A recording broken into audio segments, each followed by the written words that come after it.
Hello, welcome to 141.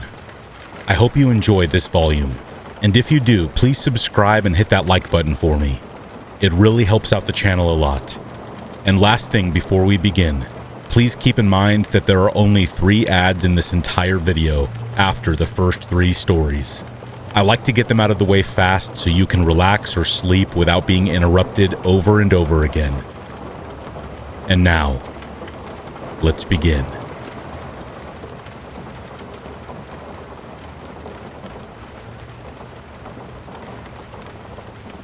My skin still crawls thinking about this guy. He saw me shopping for school supplies and things for my new apartment one evening during my first week of grad school and decided that I was his mark. I had just moved to my new college town. Didn't even have a cell phone yet after leaving the one my folks paid for during undergrad behind. I was grown, quote unquote, and could take care of myself. What a nitwit I was. As I left the parking lot with my purchases, I noticed this truck pull up behind me at the exit. It was late, and there weren't too many people out. I pulled out, and so did he. It was a few miles down a long retail street with lots of shop lights before my turn. As I drove, I realized the guy in the truck was trying to get my attention. I was in a relationship, so I ignored him. Over the next few miles, he kept trying to get me to look at him. Some red lights he would end up ahead of me, some behind or beside. At every light he positioned himself so he could stare at me, either directly or in one of his mirrors. His gaze was unwavering, and my anxiety rose. He was driving oddly, speeding up close to my bumper, hitting his brakes when he was in front of me, swerving close to my car a couple of times. Finally, at a red light where he was beside me, I glanced over and absolutely started to panic when I was met with an unbelievably empty, unwavering stare and realized he was fiddling with himself. He was getting off on the fact that I was terrified, and he was following me, and he was trying to force me to pull over. At one point, I scooted through an intersection on a hard yellow a couple of cars ahead of him, thinking that I could shake him. Nope. He went around the cars at the light and ran the red and got back in front of me. A freeway entrance ramp came up, and I tried to fake him out by putting on my signal and getting into the merge lane for it. He took the bait and started up the ramp. I quickly got out of the merge lane and continued straight. Again, I had hoped to lose him, but he drove his truck down the embankment to keep following me. At another light where he was beside me, I pulled through the light and then turned at the last possible second. He made a U-turn and ran another red light to follow me. My panic really ramped up at that point. With no cell phone, no sense of direction, in a new city, I really didn't know what to do. So I turned on classic rock and forced myself to sing along, and forced myself to go the speed limit so I wouldn't crash out of terrified stupidity. I decided to drive to the supermarket across town because I remembered it had a police station in it. He followed me all the way there. He burned out of the lot as soon as he saw all the cop cruisers parked out front. I filed a report and asked for a police escort home. I insisted because something told me this creep was waiting for me to leave the police station. He was.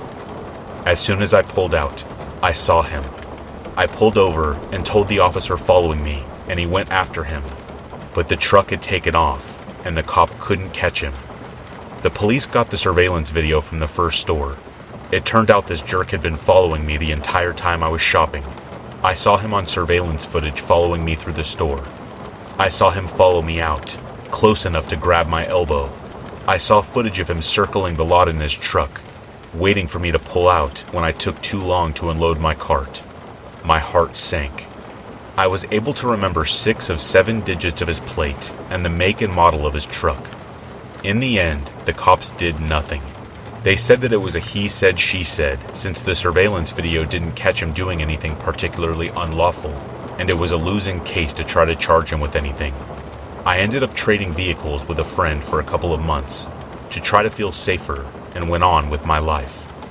I had no idea what this disgusting piece of crap did just a handful of months later, until almost 15 years had passed. I was watching a Discovery ID show about the kidnapping and murder of Sandy Jeffers. I almost fell out of my seat when I saw the mugshot of her killer, Aaron Lee Skeen. It was him. I was so disgusted that law enforcement did nothing in my case that I tracked down the investigator in the murder case, and after verifying some things about his vehicle that were changed in the TV reenactment to weed out people making crap up, she took my contact info and official statement. She could neither confirm nor deny that my run-in was with Skeen, but qualified her statement by saying, "At least you don't have to worry about him anymore, because he got life without parole." I only wish something could have been done when he terrorized me. Perhaps things would have been different for Sandy.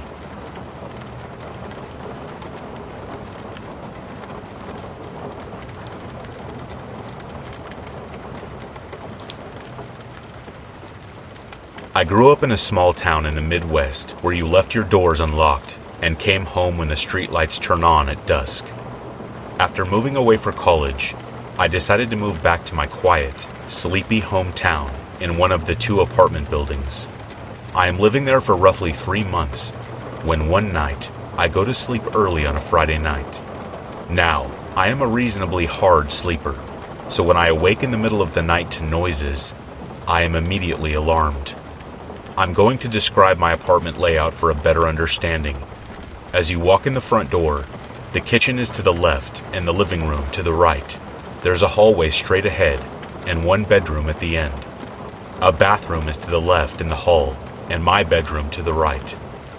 I get up from my bed, walk around the end of my bed, and peek my head out of the bedroom door. I look to the left to see my front door open to the outside hallway. There's a loud voice coming from the enlightened kitchen.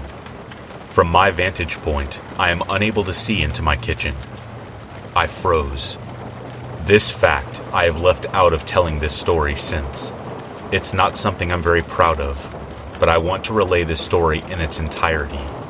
It may have only been a couple of heartbeats, but to me, it felt like an eternity. I come to my senses after realizing that I've stopped unconsciously breathing. I take a shallow breath to steady my mind and gather my bravery. There's no thought process about what to do at this point. I let my body and my instincts take over. I turn around and head back to the far side of my bed. I grab my phone from the nightstand and quietly remove it from the charger. Luckily, my bed frame is high enough for me to squeeze under without much difficulty. I immediately realize that there is no escape from my hiding spot if things turn south. I'll have to rely on luck to get me through this.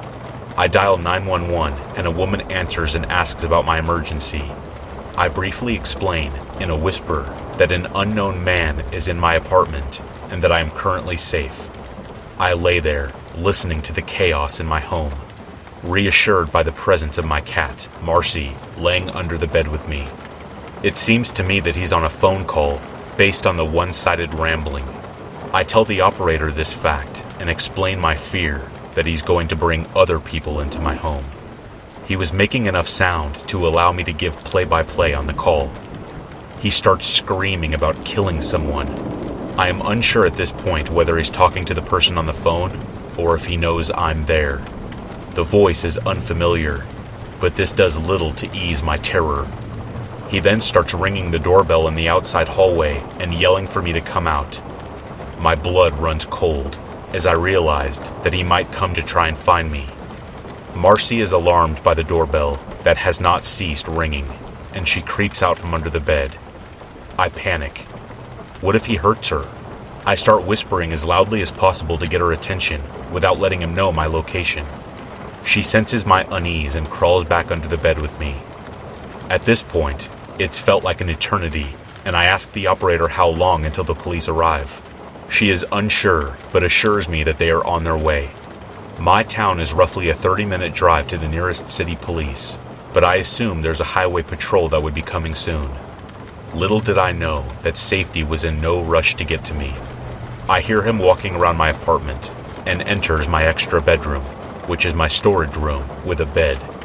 He hasn't stopped yelling. I am still unaware whether he is on the phone or not. I hear him mention that it must be a kid's room. I shush the operator because he has ceased his screaming for the moment. I hear more noises, like he is going through boxes and throwing things. Then, my fear is realized as I hear him quietly enter my room.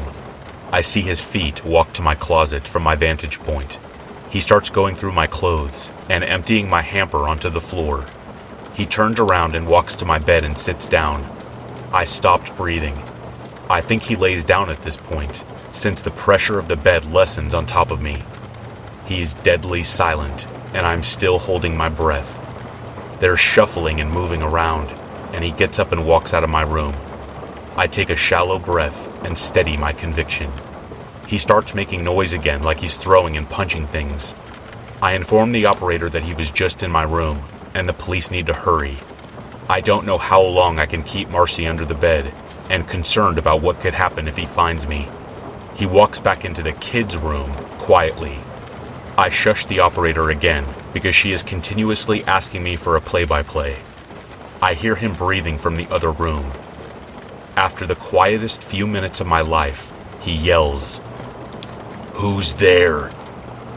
I freeze again, listening for movement. Nothing. I'm starting to get lightheaded from my shallow breathing. The silence is deafening, and I fear he's trying to detect me.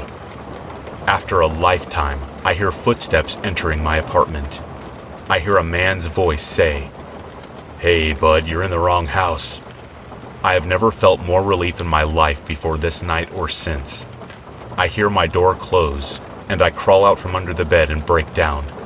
The adrenaline and anxiety take over as soon as the feeling of safety washes over me. A female officer comes around to my side of the bed and puts her hands on my shoulders. I'm trying to keep it together and failing miserably. She let me put clothes on, and I could hear 3 male voices coming from my apartment. The woman left and came back with a handful of clothes, asking if any weren't mine. They all were, and I answered in kind. She shut the door behind her as she left again. I turned and looked out my window and see no lights from the cop car on the street. I look at my phone and realize the call to 911 took 19 minutes. I can't explain the feelings I had at this time, since many hit me all at once. The door opened, and the officer motioned to have me exit. Taking a first look at my home was almost as anxious as the event itself. My apartment was a complete mess. Clothes were everywhere mixed with garbage, and other belongings from my shelves and counters. This man had removed items that he intended on taking and placed them in the outside hallway. They tell me that they had found him on the floor in the second room, completely naked, holding a bottle of lotion. In his vicinity, there was a winter hat and an unknown substance inside. The officer was kind enough to throw that in the garbage bag immediately. They tell me to look to see if any of the clothes in the apartment do not belong to me. I tell them no. This man entered my home completely naked and destroyed my home. I noticed that the lid of my garbage can was filled with cat poop. It seems that it had been separated from the rest of the bag. The rest of the garbage was littering the outside hallway. They asked me if I would like to stay here or go elsewhere. Thankfully, my parents lived down the street, and I had an officer drive me there. I explained to my parents what had just happened, and in the next few days, I have to explain this situation to what felt like half the town. The ridiculousness of this story catches people's attention and becomes a slight joke. I play along, attempting to be lighthearted, but I am unable to disassociate from the horror that I faced. Now, I should feel better knowing that he is in custody, but the events after the break-in do little to comfort me. An officer shows up with a subpoena to appear in court to testify, but I receive a call for a postponement. I just wanted this to be behind me. After a month, I call the phone number on the paper I received and ask when they are rescheduling for, since I hadn't heard anything. The woman informs me that they mailed another and I had not shown up. I asked, where was it sent, since I have not received a summons? She tells me that they sent it to my address, but the wrong town. How can they not know where I live? The crime happened there. She tells me that he pled guilty and was given 180 days.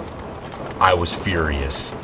This man would get out in a short 8 weeks for attempting to steal and entering my home. She reassured me that he also received another 180 for a previous bench warrant he had. What justice is there that someone with priors gets a short 3 months for traumatizing a stranger? After his release, I kept track of his location using the sex offender registry. He had his relations with a child years prior. It makes his statement about the kid's room even more unsettling. He was arrested, yet again, for a 4th DUI shortly after his release, and sentenced to 5 years with 2 suspended.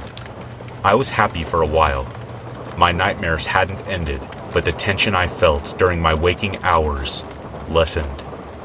It has been 2 years since this happened, and I have since moved 3 times. I don't know if I'll ever be content and happy anywhere, but I am hoping that is not the case. He was released 6 months after his conviction for some reason or another on parole. He immediately disappeared and fled from his parole officer and sex offender registry.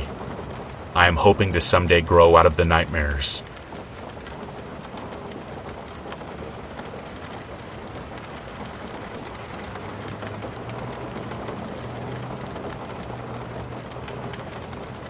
I met Lucy for the first time when she fell asleep on my arm on the bus.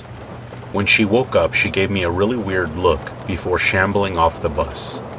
I figured she was weirded out that I didn't wake her sooner, so I kicked myself for being a creep and went on with my day.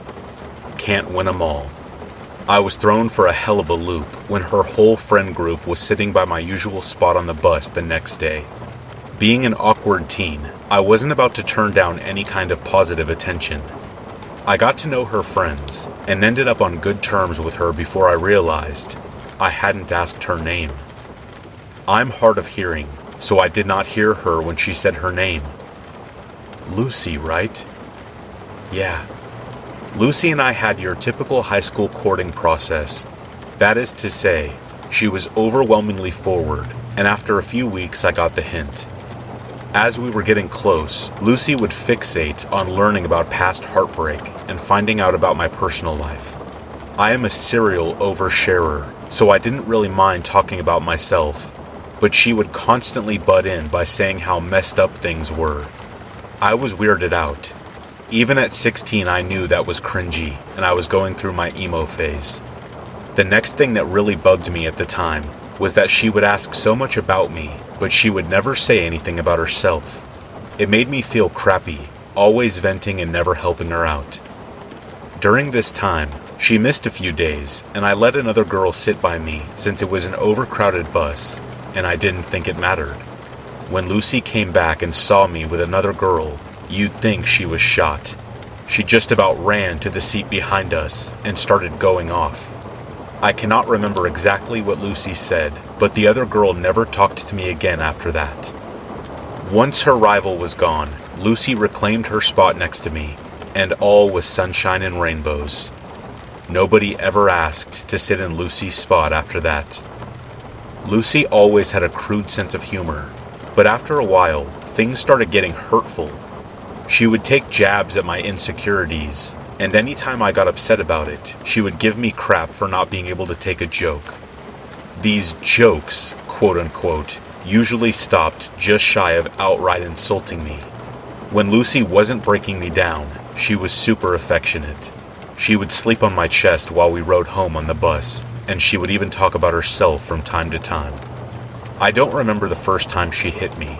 It seems like something that would be burned into my memory. Some kind of cinematic moment in my life. Honestly, it all just blended together after a while. I know it started off small though, flicking me and playful slapping. By the end of it, she would elbow me in the ribs for telling a bad joke. It didn't register as anything abusive until she slammed me into a wall while we were walking through the hallway after class. I told a bad joke, and she shoved me hard into the wall. She laughed because of the sound I made before shoving me again. People were going through the halls with us, but they didn't do anything. Sometimes I wonder what they thought of me. I didn't dump her after the hallway incident, but I did start standing up for myself. We started getting into a lot of fights after that. Of course, they only ever ended in one of two ways. She was right, or it was an honest mistake, quote unquote. I tried to break things off a few times around that time, but every time I did, she had a new sob story that I hadn't heard before that made her actions totally understandable. I let it get to my head that she was some tragic soul and that I could help her. I convinced myself there was something noble about taking the abuse, and nobody I knew tried to step in and stop me. I finally got the nerve to dump her after 3 major things happened within a 3-week span. First, I found out she was taking pictures of me while I wasn't looking and posting them online. The weird thing was that I only found out because she showed me. It felt gross seeing a bunch of nearly identical pictures of me not facing the camera. The way she showed me was worse. She seemed excited, like I would be happy she invaded my privacy. The second weird thing happened when I tried to wake her on the bus. After about a half hour on my chest, not saying anything, I nudged her shoulder since we were at our stop, and she just got up, looked at me in the eye, and told me she wasn't asleep. Combined with the pictures, this seemed really weird. She didn't try to be cute or romantic about it or anything. Just, I pretend to sleep on you sometimes. Like, what the hell? The breaking point came when she was showing off some award she got from school. There was something off about the award. It didn't have her name on it. Oh no, it had a name. It even had a picture of her smiling on it. The problem is it wasn't addressed to a Lucy. You can't imagine what I felt when I found out I didn't know my girlfriend's name. A few days later, we got into one of our usual fights, and I broke things off. Lucy always was the persistent type. She would sit a few rows behind me on the bus and stare at me while I went to my car after getting off the bus.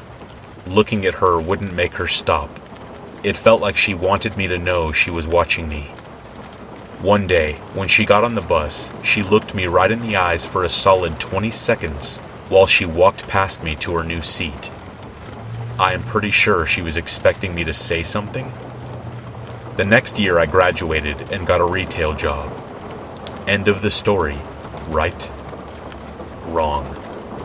It was the start of Christmas season, and I was working cashier that night. Lucy came into the store I was working at, by random chance. It had been a year and a half since we broke up at this point, so I wasn't happy to see her.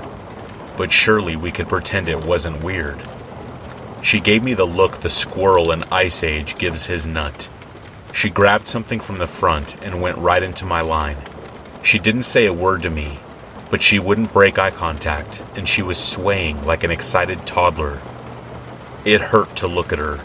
I rang her up silently and waited for her to leave. Then I looked at the other cashier for support, and he told me she was giving her weird vibes. I got this really bad gut feeling after she left. Lucy became a regular at our little shop. She would come in and creep out my coworkers. Lucy never really tried to hide what she was doing. One of the cashiers mentioned how often she came while ringing her out, and she just said she was visiting me. She didn't say my name, but she described me. After that, whenever she showed up, someone would make a note of it on the radio. She was usually in one of the areas bordering my workspace. I heard about her a lot more than I saw her, so I think she was hiding from me. She never got banned from the store despite complaints, because the managers were penny-pinching assholes who would sell any one of us to get sales up. I know Lucy was responsible for at least one resignation from my workplace. Someone who looked like me caught her staring a few times and heard how often she came. After a while, the stress just wasn't worth minimum wage. The last time I saw Lucy at the store was a little over a year ago. I was hanging out with one of the girls in the back while we were loading up carts with stuff that we had in stock. We were right by the back entrance, so you could see right from the store proper. I left to put up the stuff in my cart when I came back and saw her. She was standing about 40 feet from the back entrance, still as a statue. I froze when I saw her. I watched her stare into the back for what felt like hours, before she suddenly turned and walked briskly away. The girl I was talking to was still in the back when I got back. She was a lot more awkward after that. The girl quit 3 days later and just about crushed my ribs when she hugged me goodbye. She hated her job, so I'd like to think it didn't have anything to do with Lucy, but I truly don't know. I left the store not too long after that and got a job that didn't involve customer service. That was not the last time I saw her, though. Over the summer, after taking my new job, I had a mental breakdown. I convinced myself that I was unlovable and that Lucy was the only person I could possibly be with. I left the house without any conceivable plan to find her. With stars in the sky, lit by street lamps, I saw her. She was with another girl. I got so close I could almost touch her before I snapped to my senses. I thought about her stalking me at the store, and I realized I was becoming her. I ran home. I cried that night. The last time I saw Lucy was last week. I was walking home from work and decided to stop for dinner. I thought I saw her in line, but convinced myself it was someone else. I ordered and sat down to eat. I was looking out the window while I ate, and she took the table between me and the window I was looking out. She was with some guy that looked vaguely familiar, maybe a school friend. She sat at an angle, so she was half looking at him, and every few seconds, she would look right at me. I know it was her. She changed her hair. It looks an awful lot like mine now. After I finished, I went to the bathroom because I felt sick. After washing my hands, I looked into the mirror, and I felt like I could die. It hadn't occurred to me before, but I was wearing my work uniform, complete with company name on my hat in big letters. She was reading my hat. Lucy hasn't been to my current job yet, but I am sure she'll turn up eventually. I am moving soon, so I'm just hoping I'm not here anymore when Lucy turns up. Lucy has been a part of my life for the last 4 years. We dated for 4 months in high school, and she keeps turning up. I wasn't a paragon of mental health before I met her, but I felt like she broke me as a person, and I will never forgive her for what she did to me. Since her abuse and her stalking, I have developed serious trust issues. I get painfully nervous leaving my house, and people who show interest in me immediately put me on edge. I have tried to date since everything happened, but I just can't. I am too much work at this point, so I have decided that I will stay single until I can work through my issues. I really hope I never see Lucy again.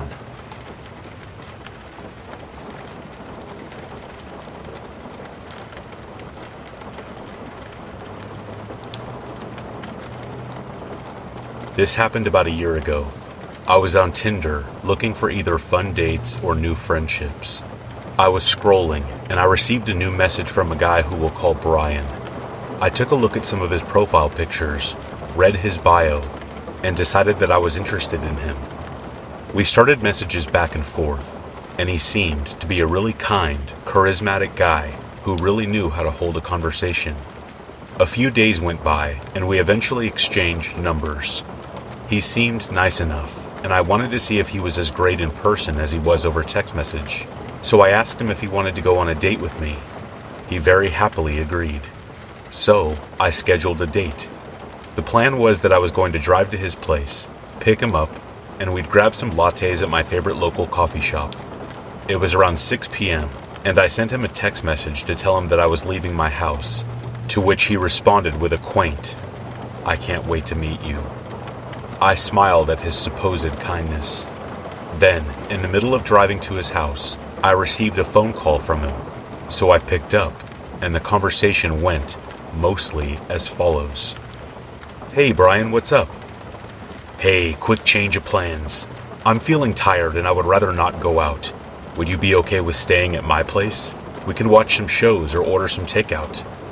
I mean, that's not really what I had in mind. I like to go out and do things on the first date. "Oh, don't be such a buzzkill. Just come over. I won't show you a bad time." As he spoke on the phone, I got a really strange feeling in my gut, like something was wrong about how he talked to me. Before I met him, I imagined his voice and inflections to sound a lot more lighthearted because the way we texted was very whimsical and fun. But over the phone, he talked as if he was in a hurry, perhaps slightly frantic. However, despite my gut feeling, I decided that I would accept his offer. Maybe he was just tired or stressed from the workday. I pulled into his driveway, and he greeted me at his door. He looked like his picture, and he was very handsome. He was wearing fashionable glasses, and his dark, straight hair contrasted with his light skin. When we go inside, I was greeted by one of his roommates, who was playing Dark Souls in the living room. I wanted to be polite, so I approached the roommate and introduced myself. I didn't want to come off as rude to Brian in case this date ended up going really well. While I am talking with his roommate, Brian calls my name and beckons me to walk inside his bedroom. I politely excuse myself and follow Brian into his room. When I walk inside, I saw something straight out of a horror story. Only this was real and right in front of me. There were candles lit all around, and when I got a closer look, I noticed that there were several altars scattered across the room. Effigies of ancient-looking figures, animal bones, jars with unidentifiable liquids inside, some sort of dagger next to a cat's skull, the whole shebang. I don't remember all the altars, but I do remember a couple. One of them was on the floor, and there was a glass container that held some kind of yellow liquid with animal skulls surrounding the container. Another altar was on a shelf next to his bed, and this one had a few candles surrounding some kind of doll, with its eyes sewn shut and its hands missing. Now that one was creepy and super bizarre. A part of me was telling me to, nope, out of there immediately, but I thought that maybe I was overreacting to someone's religious choices. I didn't know much about cult religions, so I didn't want to assume that this guy had any kind of malintent. Plus, I can be a little reactive at times, so I decided to stay and go along with the ride. When we walked into his room, I wanted to calm my nerves, and because I have a really curious mind, I decided to ask Brian what these altars were for. He told me that he would tell me about them later. A weird response, but again, I brushed it off my shoulders, thinking that he might just be a bit eccentric. I can be a little weird too, so I tried to be empathetic and understanding. Then, I point to one of the altars and ask about it. He frowns at me and scowls. "Don't touch that." His voice startled me. His intense inflections paired with his angry expression sent a lump straight to my throat, and I felt threatened. I was almost 4 feet away from the altar, not even close to touching it, and yet he had just yelled at me like a father yelling at his kid to stop messing around at church. I was confused, and thinking that I had done something wrong, I apologized. In the blink of an eye, his scowl turned into a smile, and he kindly invited me to sit with him to watch a show. What really weirded me out was the fact that his smile looked and felt genuine. He had just gotten angry, but all of a sudden, he didn't care and served me up a really kind disposition. I was unsure of how to process what had just happened, so I just decided to sit down with him. He seemed to be acting pretty normal once this ordeal had happened, and we started to talk about ourselves. After some time, he became really sweet and soft-spoken, similar to how he was over text message, and we were able to share some stories about our lives. It was starting to feel like an actual first date, and my nerves subsided a bit. I was probably just overthinking everything else. He then turns on his TV. Now, mind you, I was still a little freaked out by his random outburst, so I was on guard. So, I offered to invite his roommate to come and hang out with us.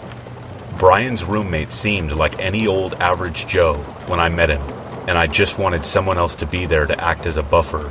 I wanted to see how he would act around other people, but when I gave him my idea, he immediately shut me down, and his personality switched from easygoing to stressed and angry.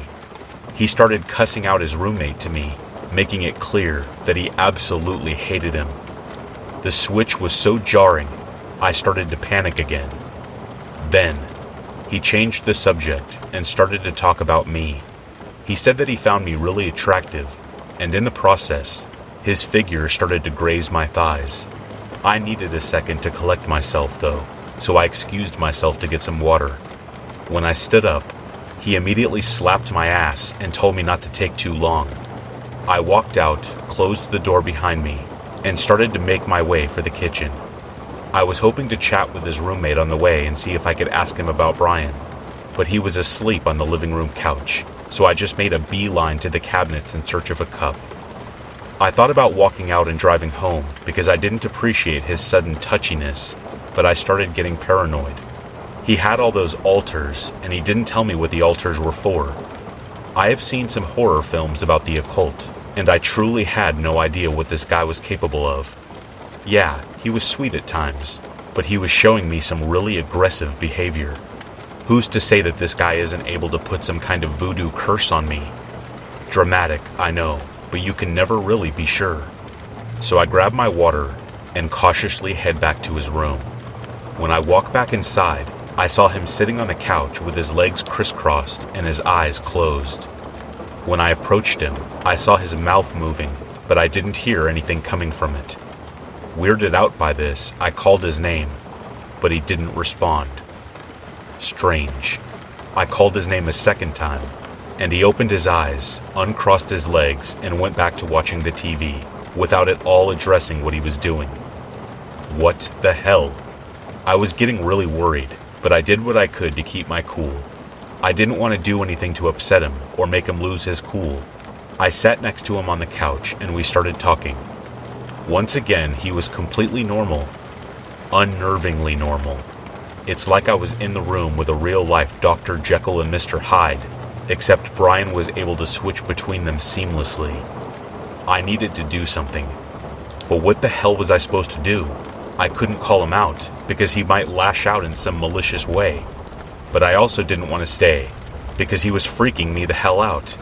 I just stayed, and I tried to devise some kind of plan to get out of there without making him angry. At some point, he gets up to grab his phone. I thought I would try dishing out the same kind of ass grab that he gave to me when I went to get water. Maybe it would release the tension that I was feeling. Maybe he'd like it, and it would make him less aggressive. Regardless, I wanted to try something. I made my move and gave him a cheeky ass grab. Immediately, he turned around, swatted my hand away, and lunged at me. He had his hand curled up in a fist, and he flung it towards my face. His fist was inches away from making a connection with my right cheek, but he stopped mid-punch. In that moment, I saw that his eyes were wide open, and his facial expression was cold and emotionless. He was right in my face. My heart was beating so fast that I felt like I was seconds away from an aneurysm. He was looking directly at me, and my eyes stared back.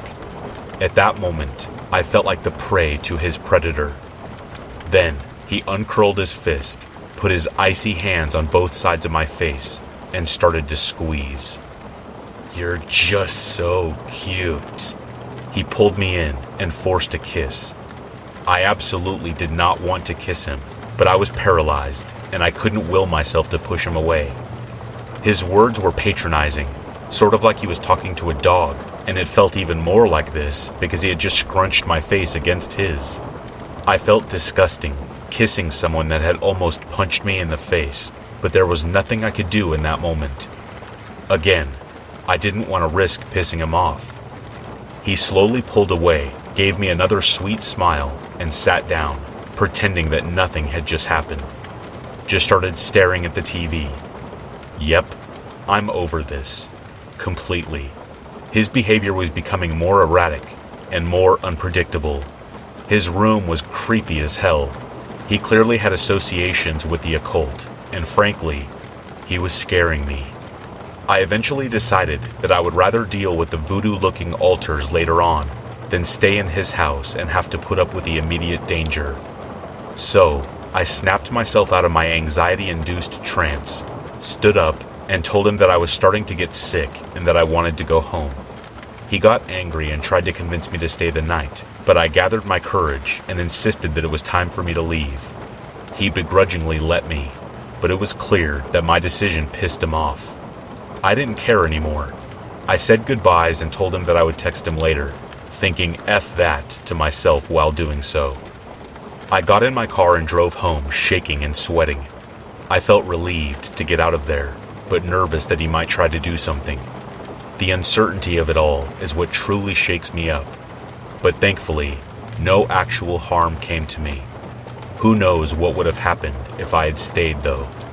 I blocked Brian's number as well as his Tinder profile, and even now, I keep my own Tinder pictures private.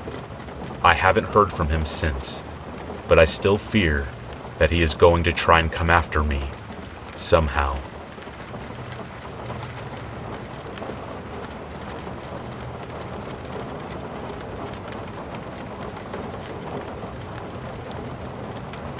I stood still for a moment, awestruck. The pictures didn't do it justice. It was a large but quaint home, located on a secluded island near Cape Cod. A small piece of land void of life. Only the cottage and a lighthouse visible across the water, verified as an Airbnb Plus rental. 1 week's rent came to a little over $3,000. The price was steep, but completely worth it. This would be the best place to clear my head and finish writing my novel. I happily trotted across the stone walkway to the front door and grabbed the knob, ready to map out the rest of my book. It would be my second release. My publisher had been breathing down my neck for months, constantly asking for updates. Now, I had the perfect environment to complete it. Upon opening the door, I was caught off guard. "Hello!" I nearly jumped out of my skin. There was a man inside, late 50s, average build, gray mustache. It took me a moment to match the face to the one on his Superhost profile. It was Garrett, the owner of the property. "Oh, sorry, Garrett, you startled me. I didn't expect anyone to be here." He smiled. "I greet all my guests. You people are my livelihood, after all. Please come in. I have some important matters to discuss." I joined him in the living room. We sat in armchairs on opposite sides of a long coffee table. Garrett simply continued to smile. "So, what did you want to discuss?" I asked. He pulled a folded sheet of paper out from his jacket and slid it across the coffee table. It stopped in front of me. I picked it up for a closer look.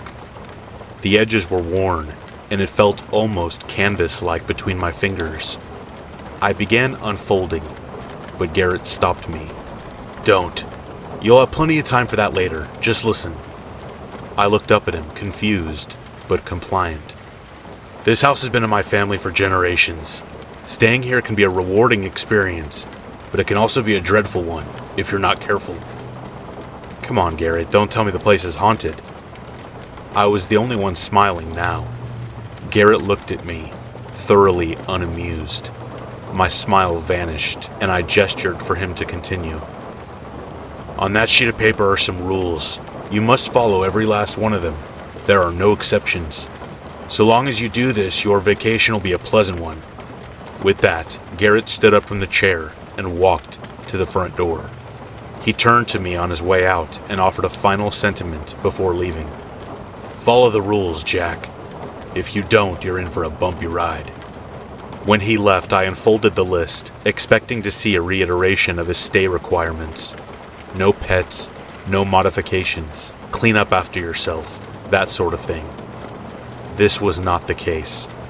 On the paper was a set of rules that only served to bookend our strange encounter with further confusion. Number 1, no lights on past 11:25 p.m. Number 2, do not answer your phone. Callers cannot be trusted. Number 3, only 2 people are permitted inside, Hank Penston and Jessica Covenwood. Ask for last names. Number 4, do not exit the house after midnight until sunrise.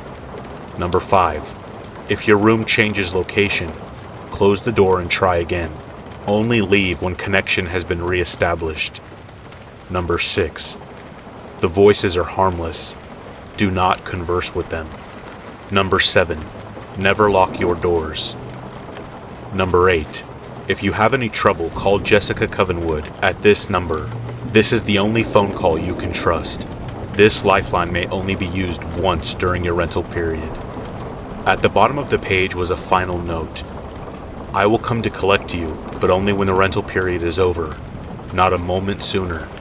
There is no leaving until then. As I sat there mulling over the list, it all became clear.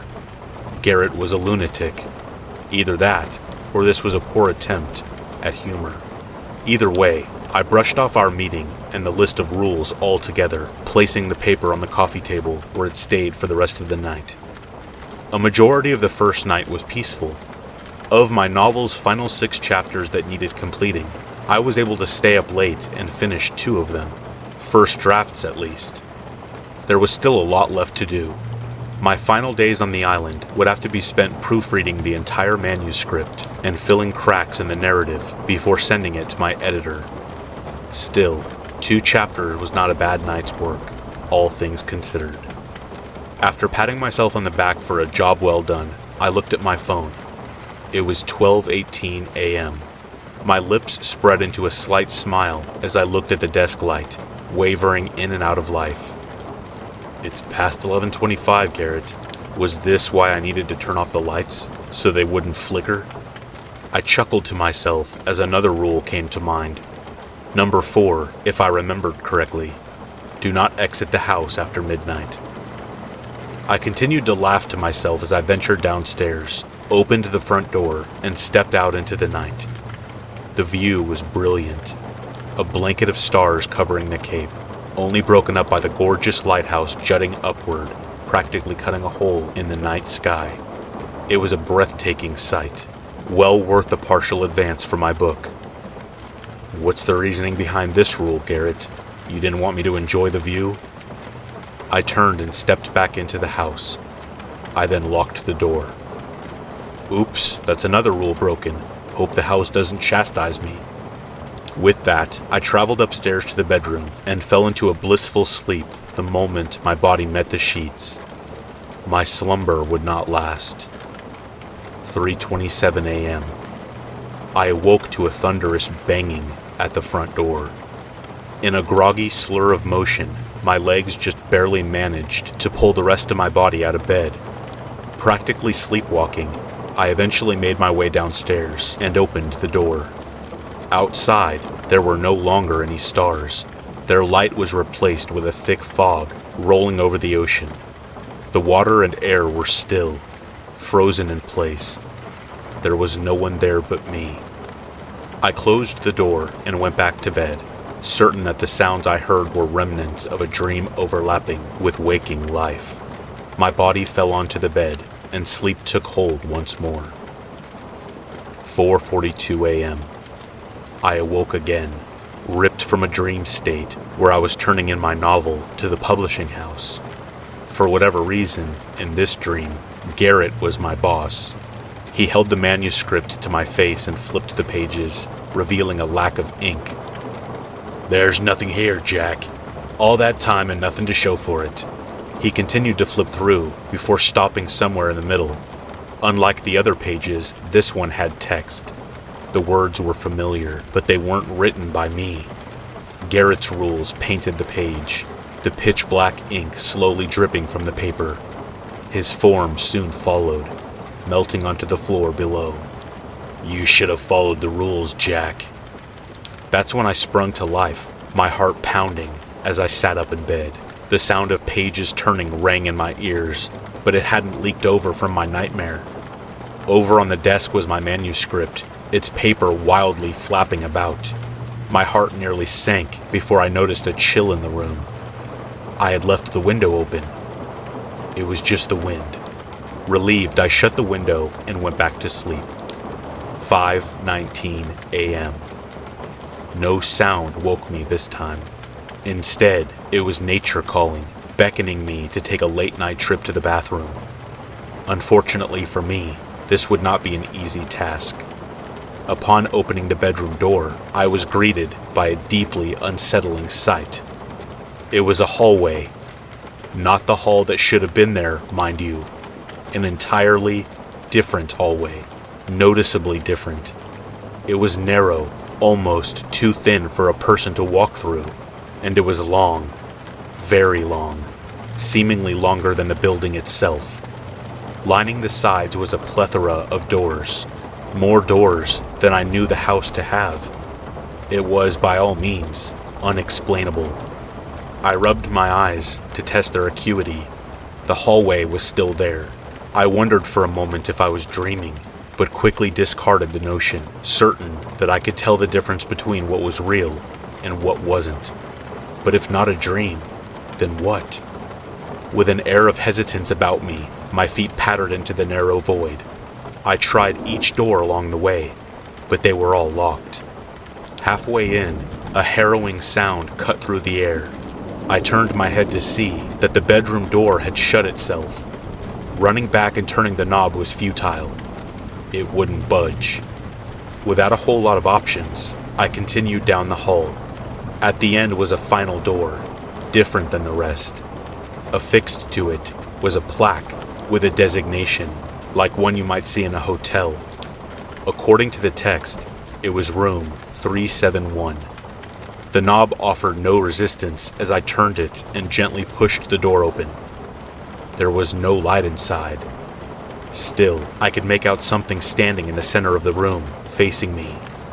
It was a shadowy figure, slightly darker than the blackness around it. A vague glow outlined its form. It was tall, taller than any man. I had the inclination to close the door and turn back, but fear kept me anchored in place. My breathing became erratic, and my heart rate soared to new heights as it took a step towards me. In a flash, it lunged to my position. Everything went black. My eyes opened to sunlight pouring into the room. I was back in bed. This was strange. Every bone in my body told me it wasn't a dream, but rational thinking dictated otherwise. I had no choice but to entertain the idea that I was having vivid night terrors in the face of a fast-approaching publishing deadline. The sooner I finished the book, I thought, the sooner they would vanish. Though it didn't sit well with me, it was the only explanation I had.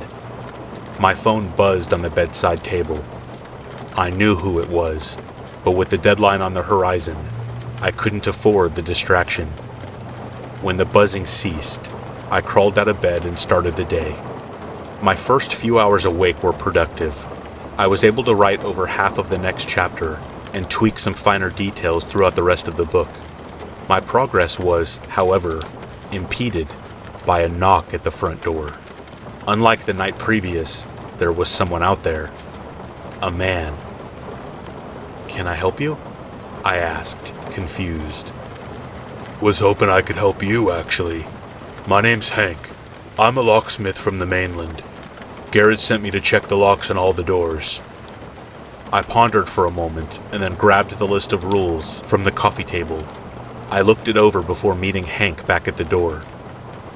"Well, it looks like you're on the list." Splendid. May I come in then? An unnaturally wide smile danced across his cheeks. "Yeah, sure. Come in." Hank walked past the threshold and sighed. There was a long moment of silence before he spoke again. What a lovely place. Can't wait to sink my teeth in and get to work. He then sauntered off upstairs. I sat down on the couch and continued writing, hoping my creative breakthrough hadn't subsided. An hour passed, then another. I was able to finish up some more work, but something kept scratching at the back of my mind. I knew locksmithing wasn't the loudest job out there, but I expected to hear at least some sort of tinkering coming from upstairs. The distant sound of keys scraping against the lock's inner chambers. But no, there was only silence. I then wondered why Hank was there to begin with. This was far from a typical rental experience, especially one on a secluded island. I skimmed the list again. 2 things stood out. Rule number 7, never lock the doors. Even if Garrett was deranged, it was clear he didn't want the doors locked. So why, then, would he send a locksmith? Who would be breaking in out here anyway? The second thing that jumped out at me was the end of rule number 3. Ask for last names. Something wasn't adding up, but but I intended to get to the bottom of it. "Hank!" I yelled out, hoping to get his attention. There was no answer. "Hank, can you come down here, please?" No response, only silence. This was my cue to investigate. To my dismay, the second floor was completely vacant. I scoured every room, every nook and cranny the house had to offer, to no avail. Hank was nowhere to be found. I couldn't make heads or tails of it. How could a person just up and vanish like that?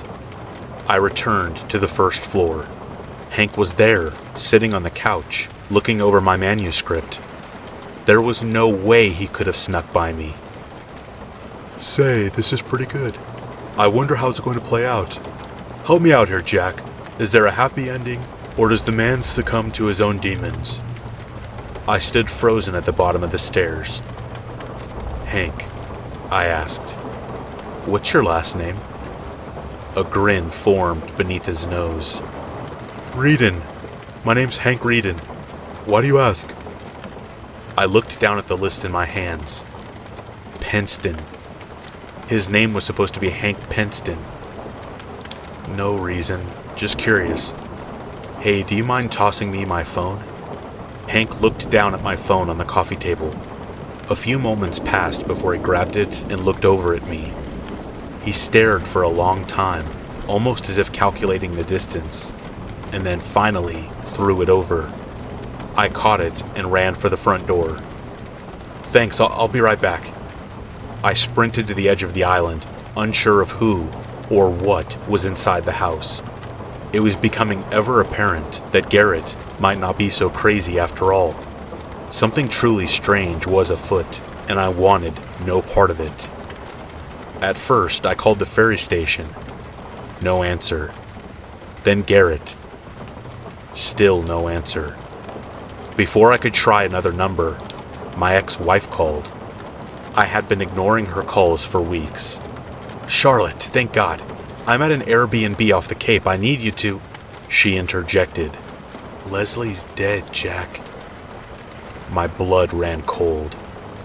It was said with the same tone and resentment as it was 2 years before. All at once the floodgates opened and a slew of memories poured in, ones I had tried desperately to repress. Leslie was our daughter. Before Charlotte and I divorced, she was struck by a car on her way home from school. Charlotte was at work, and I was supposed to pick Leslie up, but I was too wrapped up in my first novel. I forgot all about her. My own daughter. She walked a good mile before the collision. I never forgave myself.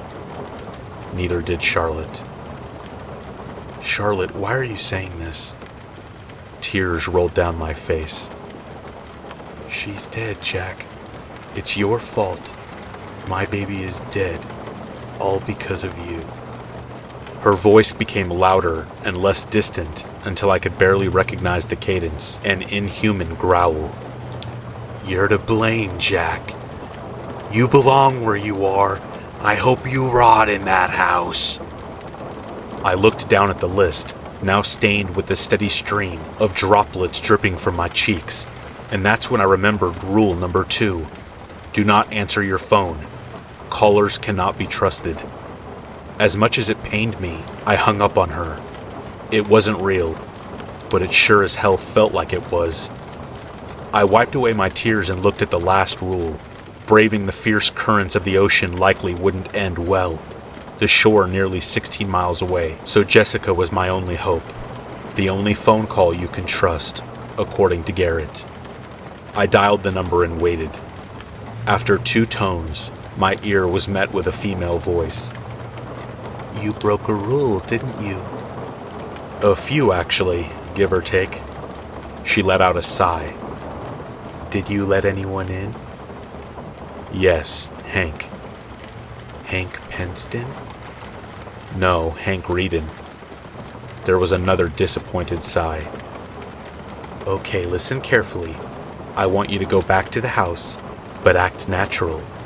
No sudden moves or conspicuous behavior. Any slight change in your attitude could set him off. Walk slow and be cautious. Okay. I did as instructed. On my way around the house, I looked through the window. Hank was no longer in the living room.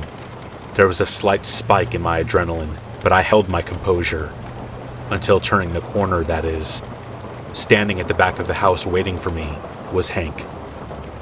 Hey there, Jack. What are you up to? Jessica chimed in. Stay calm and repeat what I say, verbatim. Hank, I have Garrett on the phone. He wants to know if you can check the lock on the front door.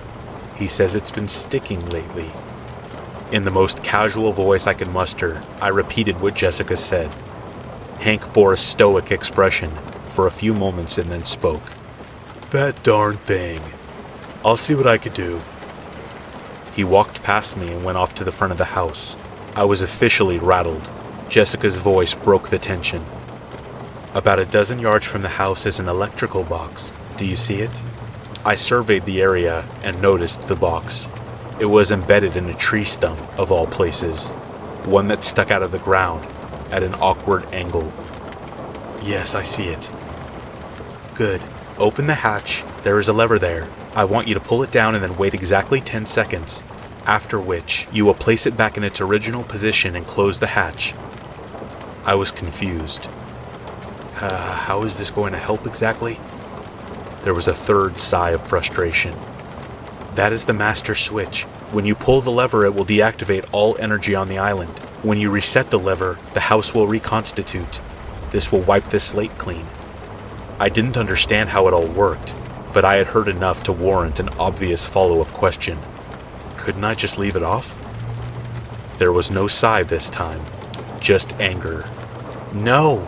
The island is far worse when the energies are at bay. 10 seconds is all you're allowed. At this point, I saw Hank walking alongside the house. I fixed that lock for you, Jack. Jessica must have heard, because her voice adopted a tone of urgency.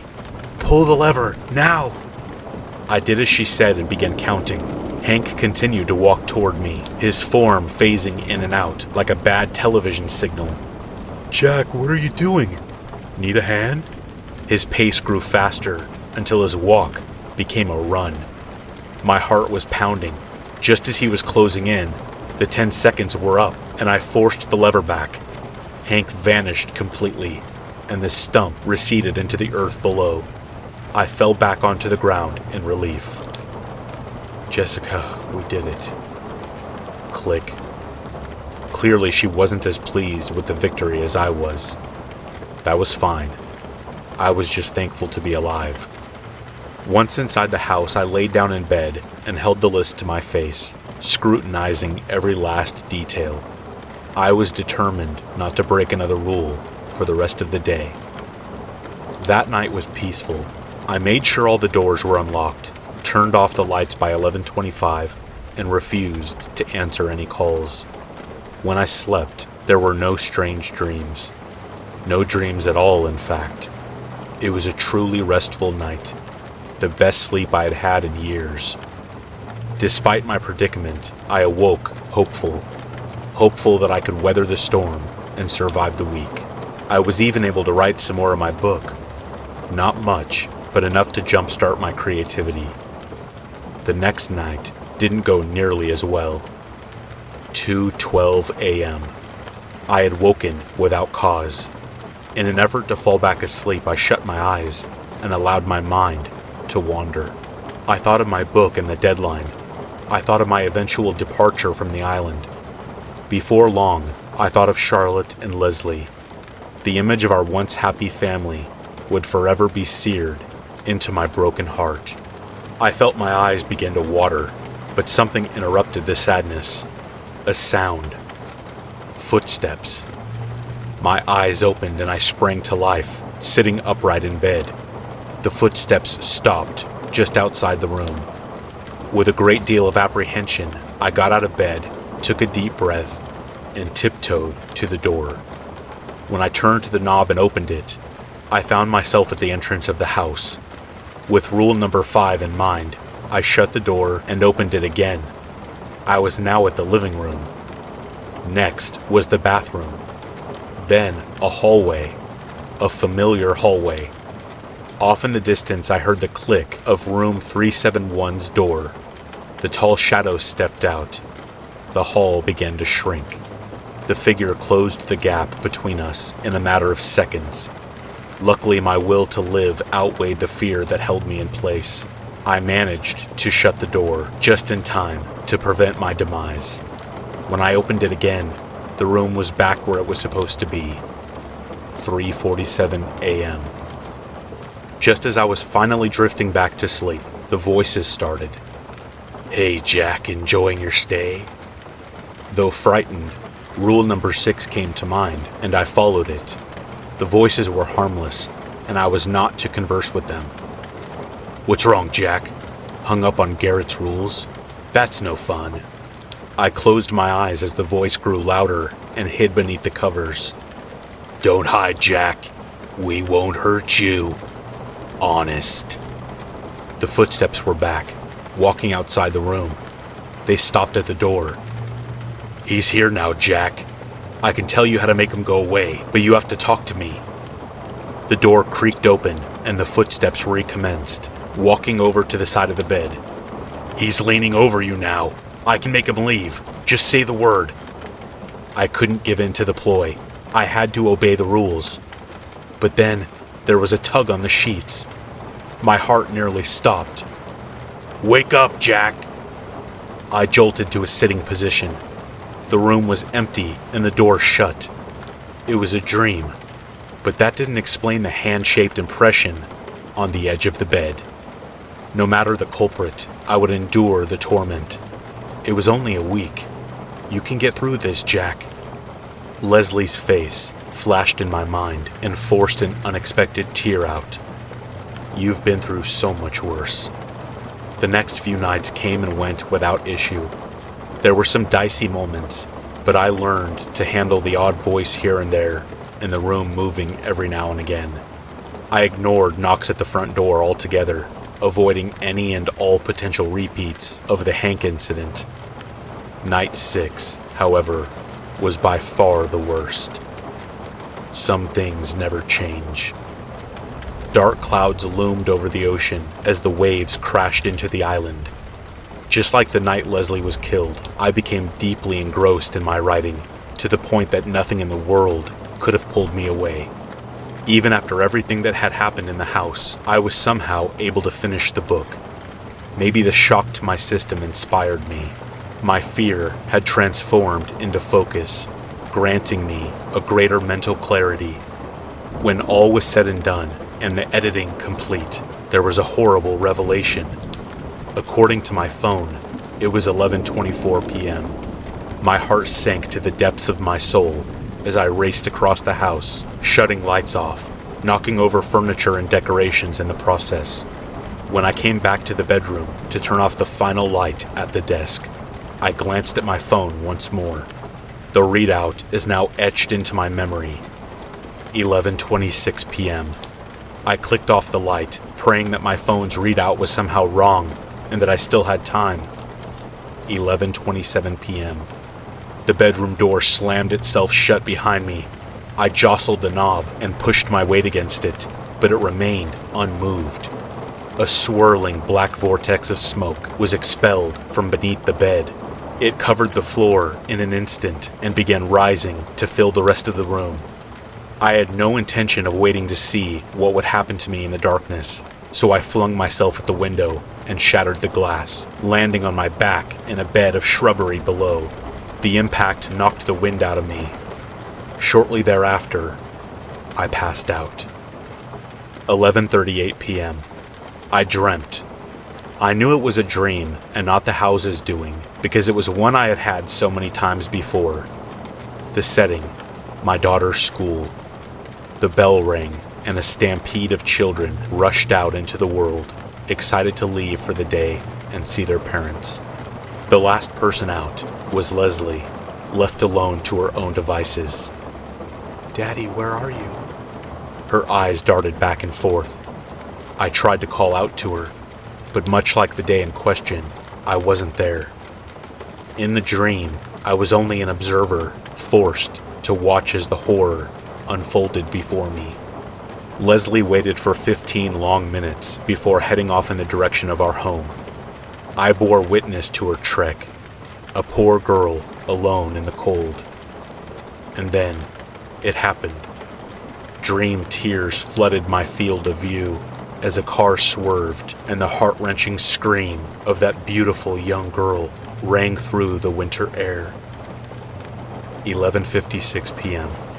I woke up on the ground, covered in tears and broken glass. The ocean waves crashed against the walls of the house. There was no time to waste.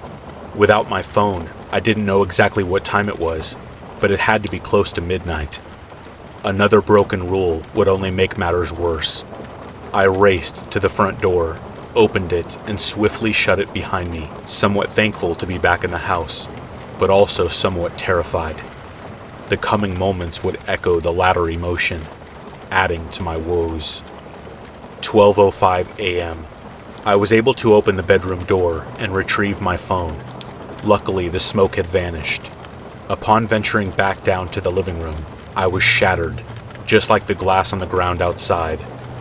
There, sitting on the couch where Hank sat before, was Leslie. My Leslie. I reached the bottom step and nearly fell to my knees, almost forgetting to breathe in the process. She was the same, exactly the same, every feature identical to the day I last saw her. How was this possible? "Hi, Daddy." Her voice pulled a wave of emotion out of me, stronger than anything I had ever felt before. Was it really her? Was this really my precious Leslie, brought back to life? Surely this wasn't the house's doing. Was it? "Sweetheart, is that you? Is it really you?" She looked over at me with innocent eyes. "Yes, Daddy, it's me." I ran over to her and took her in my arms, my face now drenched in an ocean of tears. "Oh, Leslie, sweetheart, I missed you so much. I missed you so much." I pulled away to get a better look at her. That's when I saw it. For an instant, in between blinks, her eyes were solid pools of black. This was not my Leslie. I backed away at once. "What's wrong, Daddy?" I continued my retreat to the stairs. "You're not real. This isn't real. We buried you." Her next words stopped me in my tracks. "No, Daddy. You buried me." Her eyes locked with mine as I cried. "You killed me. You're the reason I'm dead." I took a pained breath before responding. "You're right. I was a terrible father, and I deserve every moment of torture this house puts me through. If I ever get out of here, I'm going to visit your grave for the first time and tell you how sorry I am, and how much I've missed you over the years. Not a day goes by that the guilt doesn't eat me up inside." I swallowed the lump in my throat and wiped away the tears. As she looked up at me, her head tilted in observation. "But you're not her." I ran up those stairs as fast as I could. Leslie's piercing screams echoed through the house, followed by the sound of every window breaking in reaction to the pitch. Once in the bedroom, I closed the door behind me and slid down into a sitting position on the floor against it, utterly defeated and emotionally drained. I pulled out my phone and dialed Jessica's number. After 2 tones, she picked up. "What is it this time? Don't tell me you broke another rule." "I think I'm going to die tonight, Jessica." Her perturbed tone vanished, replaced with concern. "Jack, what did you do? What's going on over there?" "I can't fight it anymore. It's too much." As much as I wanted to live, I could feel myself giving up.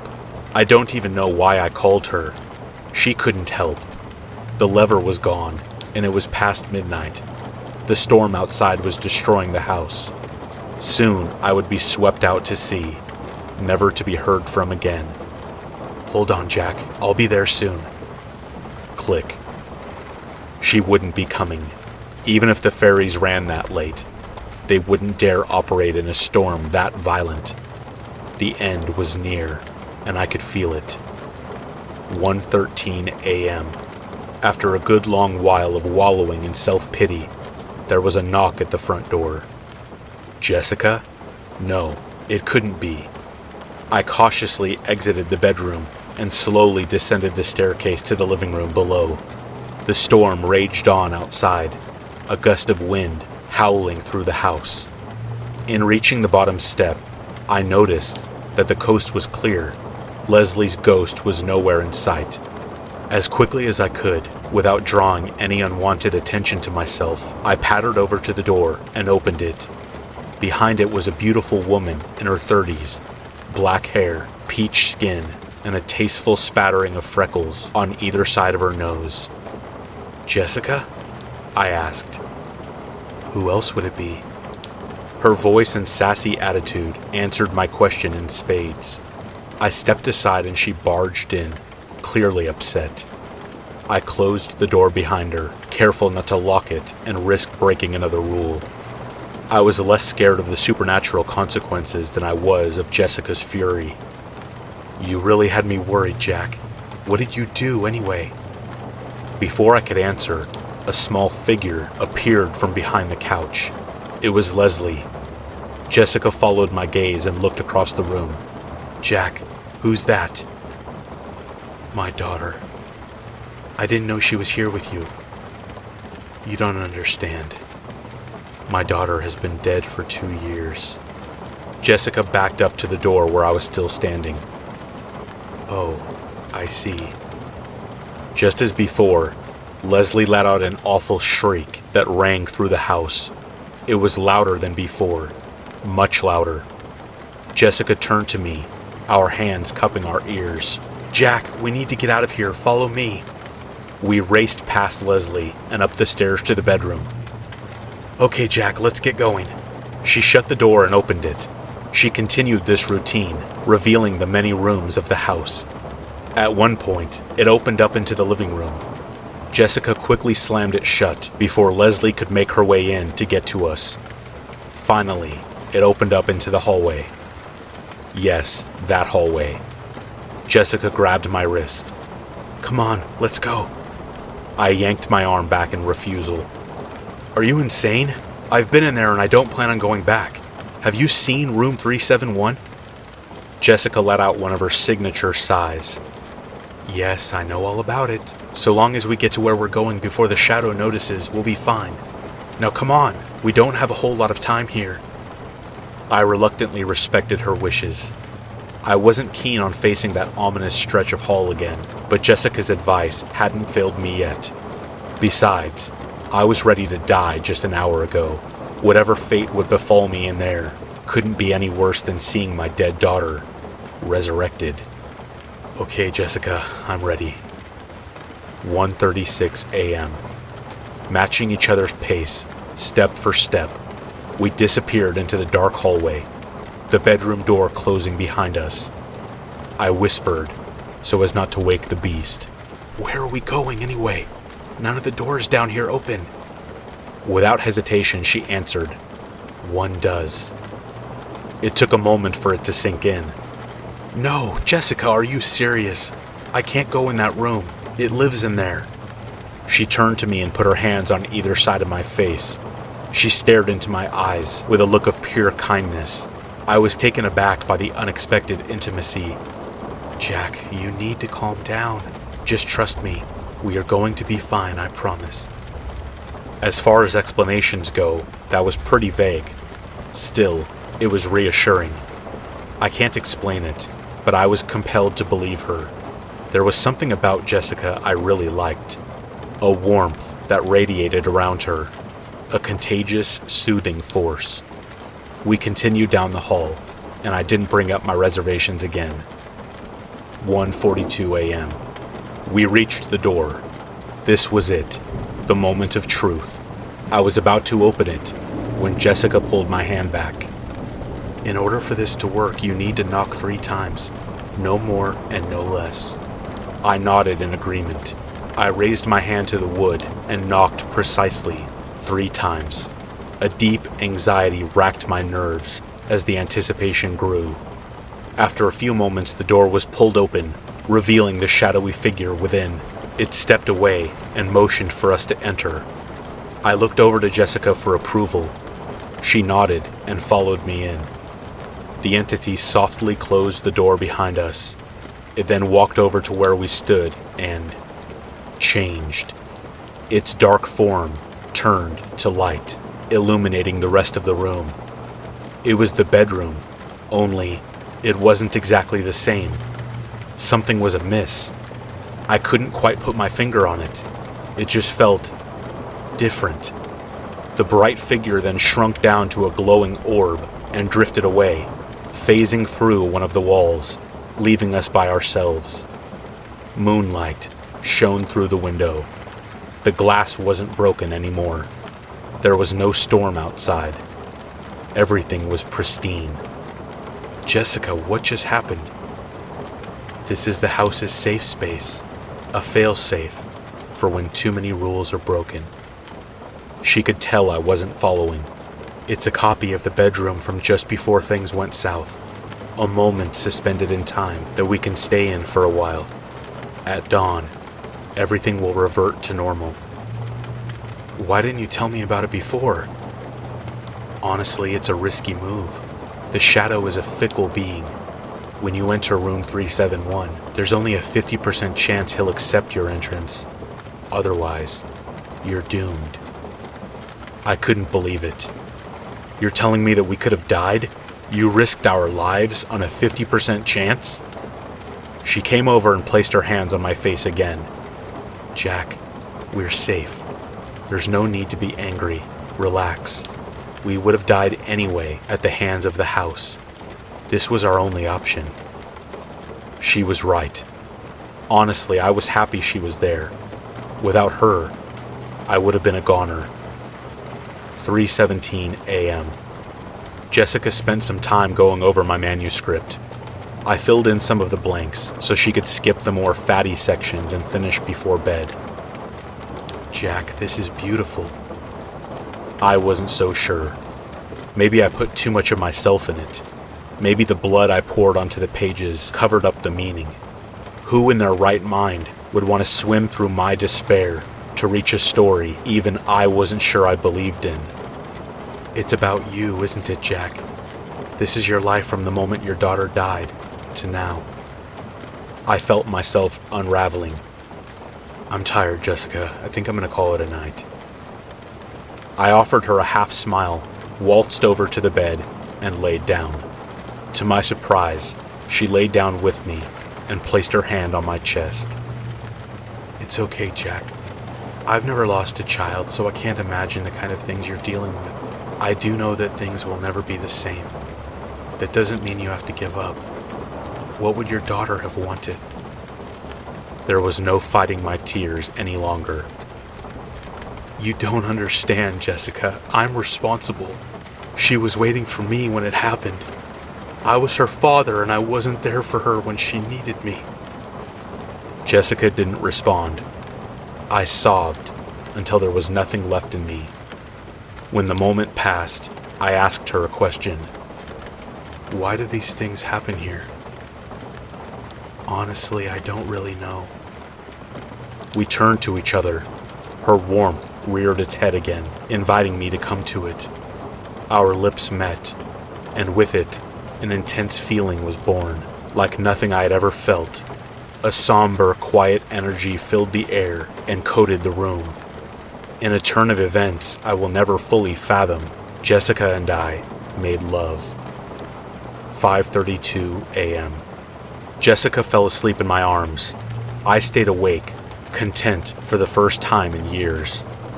Then, a familiar disembodied voice burrowed into my ear and poisoned my mind. What you're feeling isn't real. By this point, I was all too familiar with the voices and their antics. I ignored its statement. She does this to every tenant. She's a seductress. I was tempted to reply, but conversing was forbidden. I couldn't afford a broken rule this close to the finish line. Only 2 people are allowed in, Jack. 2. It's a simple rule. What did that have to do with anything? What was the voice up to? Jessica was one of the two. Despite my unrest, I continued to bite my tongue. Always ask for last names. There was a moment of pause before the realization washed over me. I gasped. A rule had indeed been broken. I jumped and backed into the corner of the room. Jessica was standing next to the bed. I hadn't even seen her get up. Jack, are you okay? My breathing became labored. It was hard to construct my query in a normal fashion. Jessica, are you really you? What is your last name? The light left her face. Her now empty eyes cut right through me. I slid to the floor. A long period of silence passed before anything changed. Before she changed. 5:51 a.m. Jessica's face widened. Her eyes became large, as if physically engorged with bloodlust. She lunged at me. I dodged the attack and hit the door hard. I reached for the knob, but it wouldn't turn. Jessica's new form spoke, a gurgling metallic sound that ricocheted off the walls. It looks like you're stuck with me, Jack. She lunged again. I slid under the bed to escape her reach. Her feet paced around its perimeter, a predator circling its prey. It was just a matter of time now. I closed my eyes and thought of Charlotte and Leslie playing in the snow, the last day I saw them together. This would be my final thought as death approached. As beautiful a thought as one could have before dying. At least now, I could be with her again. A pained outcry from Jessica broke my concentration. The light in the room had changed. I rolled out from underneath the bed and saw her writhing in the corner. The sun was coming up over the horizon outside. This was my chance. I raced over to Jessica and clenched her neck. She struggled, but was too weak to break free. I forced her against the window. Her skin melted, dripping like candle wax to the floor. Her hair burned to a crisp. I looked to her eyes for even a shred of humanity, something that might convince me to spare her for all she had meant to me. There was none, only malice. In that moment, I sincerely wished that she had been real. Goodbye, Jessica. With as much force as I could muster, I pushed her through the window. Her form disintegrated before it could reach the ground. The wind carried her ashes away into the endless expanse of the ocean. She was no more. The house was still. Hours passed. As my rental period came to a close, I sat in the living room and reflected on the events of the week.